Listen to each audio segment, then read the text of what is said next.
Halo, perkenalkan nama saya Ahmad Fazil Bruto dengan NIM 241401015, mahasiswa S1 Ilmu Komputer Universitas Sumatera Utara. Nah, pada kesempatan kali ini saya akan menjelaskan UTS atau ujian tengah semester dari praktikum basis data Lab 5. Nah, pada UTS kali ini kami diminta untuk merancang sebuah database dari dua tema. Yang pertama itu ada tema e-commerce dan yang kedua itu ada tema untuk airlines. Nah, untuk di sini saya mendapatkan tema untuk e-commerce. Nah, sebelumnya kami diminta untuk membuat sebuah IRD lalu menjelaskan bagaimana sih hubungan antara IRD atau hubungan antara entity-nya. Nah, bisa dilihat di sini saya sudah membuat 6 entity atau 6 entitas. Yang pertama itu ada entitas pelanggan, lalu ada entitas produk, lalu ada entitas keranjang, lalu ada entitas pesanan, dan ada entitas pembayaran. Lalu untuk yang terakhir adalah entitas pengiriman. Nah,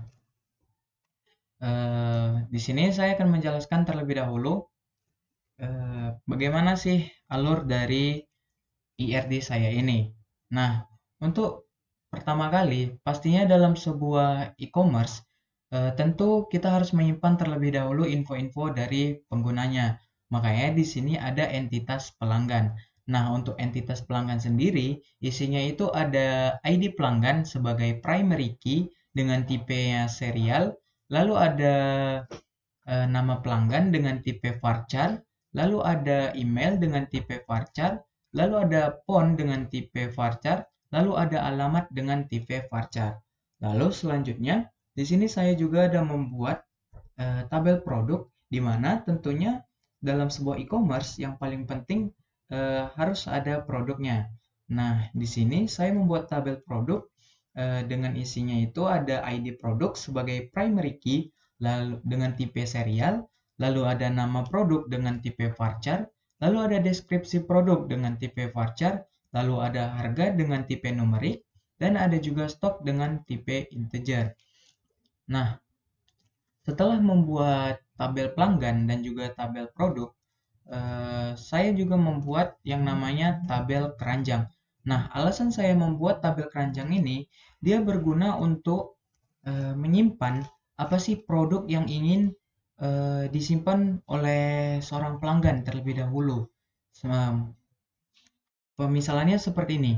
Ketika seorang pelanggan mencari sebuah produk di sebuah e-commerce, nah ketika produk ini ingin dia simpan terlebih dahulu, baru nanti dia pesan, maka tentunya pelanggan tersebut harus memiliki yang namanya keranjang atau tempat penyimpanan sementara.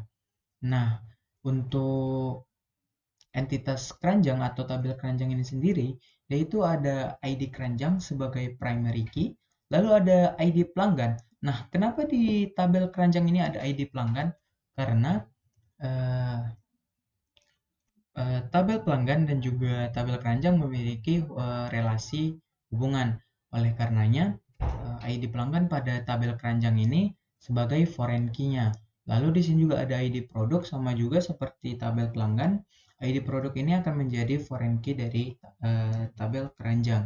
Lalu selanjutnya ada jumlah. Nah, di sini bisa kita lihat dari tabel pelanggan itu adalah one to many ke tabel keranjang. Maksudnya, dalam satu pelanggan itu pastinya bisa memiliki banyak keranjang. Lalu selanjutnya ada juga eh, tabel produk yang one to many kepada tabel keranjang.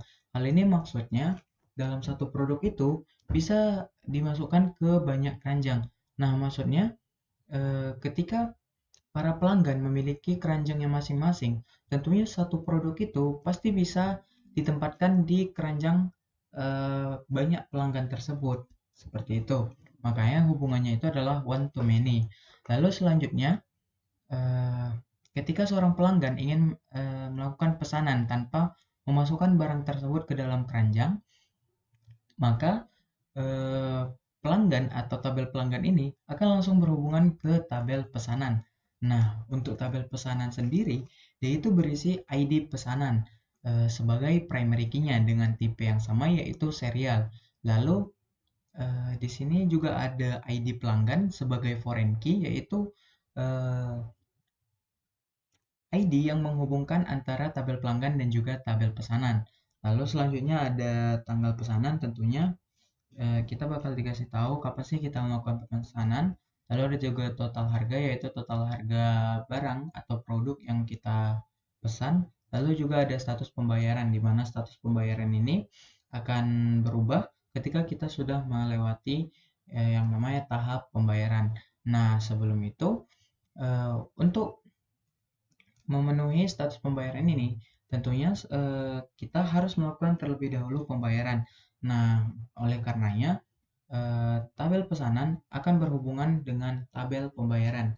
Nah, untuk tabel pembayaran sendiri di sini itu ada ID pembayaran yang berfungsi sebagai primary key-nya, lalu ada ID pesanan yaitu foreign key-nya, lalu ada metode pembayaran. Metode pembayarannya ini bisa e-wallet, bisa juga transfer bank, bisa juga COD.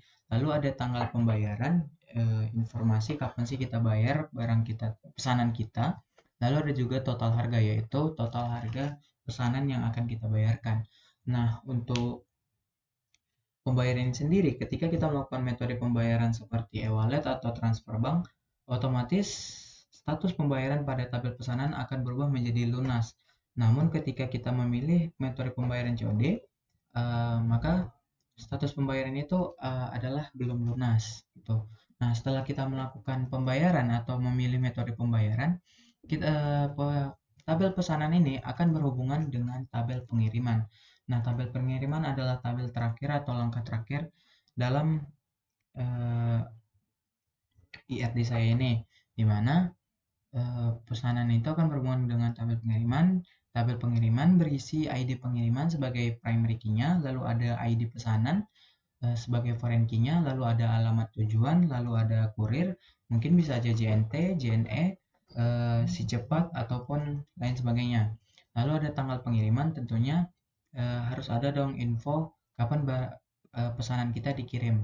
Lalu ada juga estimasi sampainya, kapan barang tersebut sampai. Lalu ada juga status pengiriman. Nah, pengirimannya itu maksudnya mungkin dikirim atau dalam perjalanan dan juga sudah sampai atau barangnya sudah di tangan pelanggan. Nah, itulah dia alur dari IRD atau alur dari database saya dalam bentuk IRD. Nah, selanjutnya saya akan menjelaskan database saya dalam bentuk PG admin atau membuat database-nya secara langsung. Nah, untuk di PG admin sendiri kami disuruh membuat langsung dengan query-query yang telah ditentukan. Nah, bisa dilihat di sini saya sudah membuat tabel database-nya sendiri dengan create table.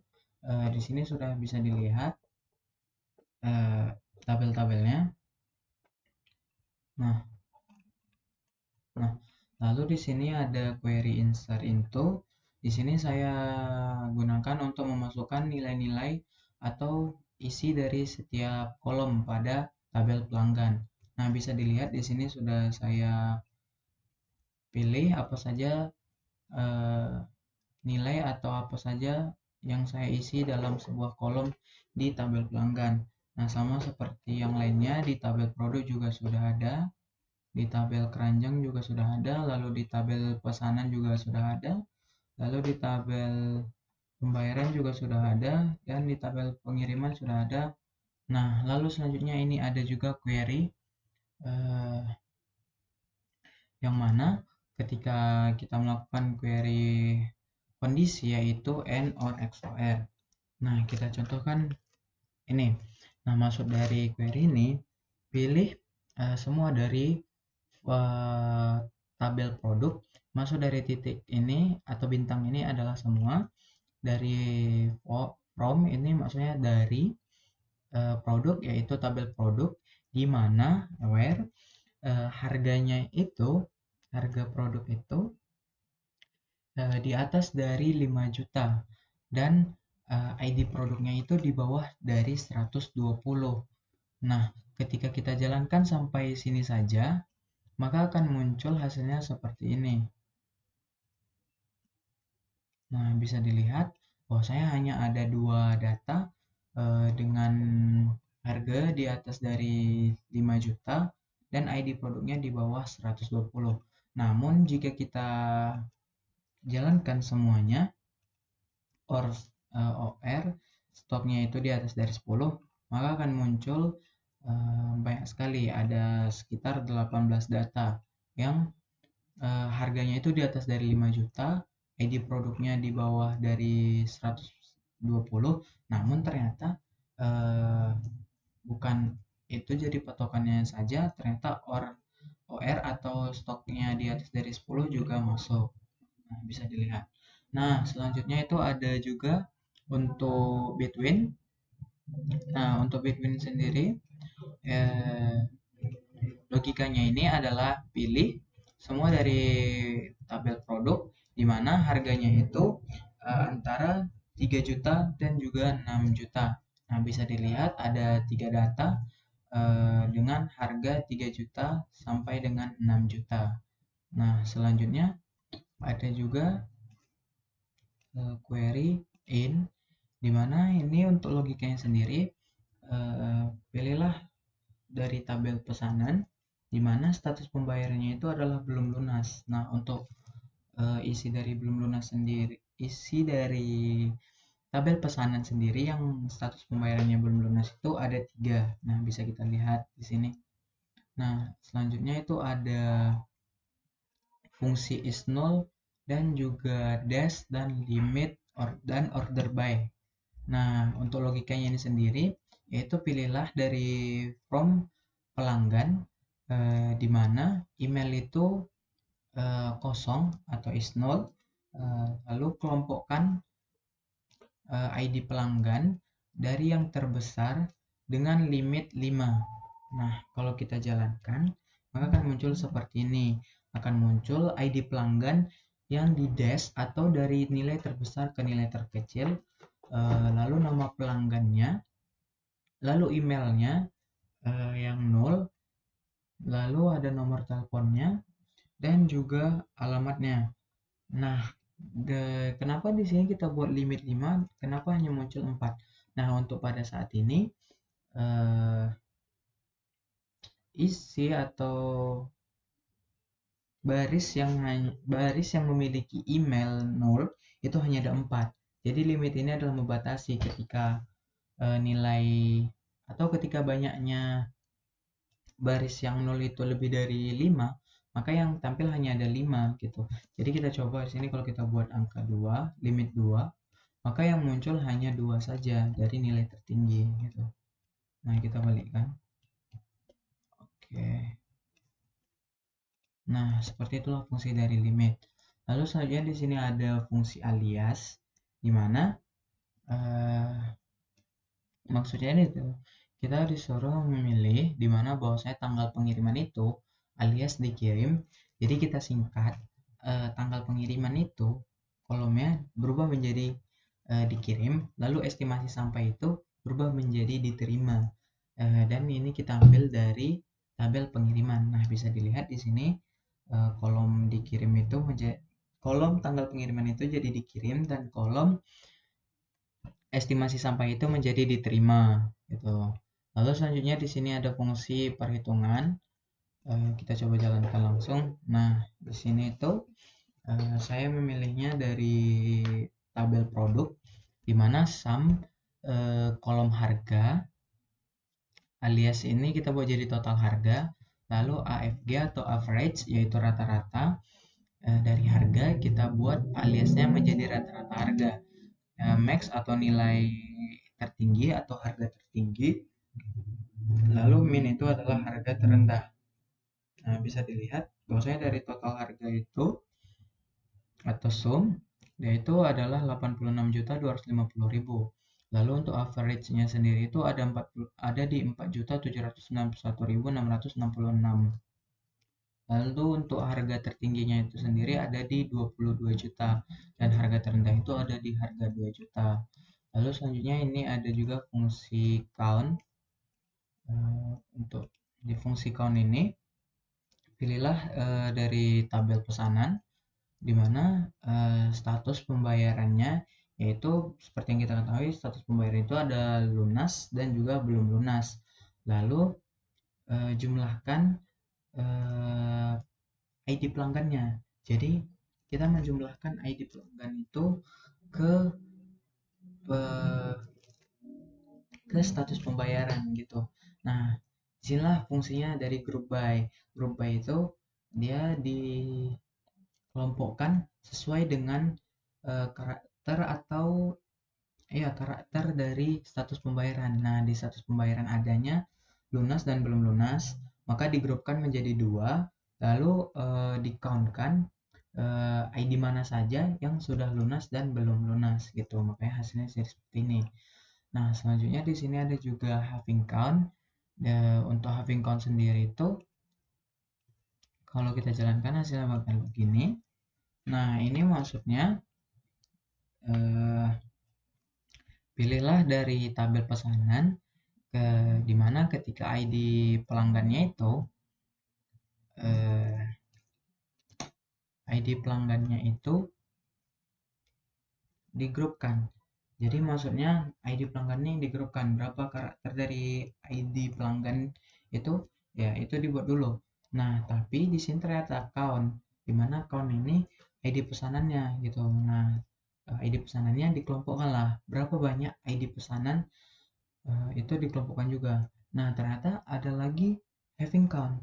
Having count di mana ID pesanan itu lebih dari satu. Jadi, ketika ada ID pelanggan yang memiliki ID pesanan lebih dari satu, maka akan muncul. Nah, ternyata di sini hanya ada 4 karakter saja atau 4 ID pelanggan saja yang memiliki lebih dari satu ID pesanan. Nah, bisa dilihat di sini.